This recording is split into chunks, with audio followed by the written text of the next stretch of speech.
কোনোভাবে তাকে দুর্বল মনে করছেন কিনা? মানে আমরা অতীতেও কিন্তু আমি বলেছি, অন্তর্বর্তীকালে আমি এখানে বলেছি, আমি আমার প্রেস রিলিজে বলেছি, আপনি একটু করে দেখেন যে তারা কেন দুর্বল ভাবছে নিজকে, কারণ তারা পদক্ষেপ নিতে ভয় পাচ্ছে। ভয় পাওয়ার কিছু নাই, মৃত্যু একদিন আসবেই। সেই মৃত্যুটা হয়তো হবে কাপুরুষের নয়, সুপুরুষের, ইমানদারের। ভয় কিসের? এগিয়ে চলো। এই সংস্কারে তো দেরি হচ্ছে কেন? এটা তো ডক্টর ইউনুস সাহেবকে জিজ্ঞাসা করতে হবে, আমি তো ওই জায়গায় নাই।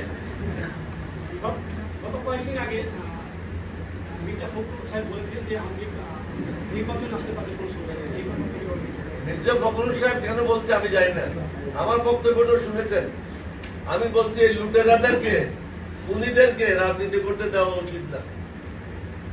জামায়াত ইসলামের তো শুধু একটাই অভিযোগ ছিল, কিন্তু এদের বিরুদ্ধে তো 50টা অভিযোগ আছে। এই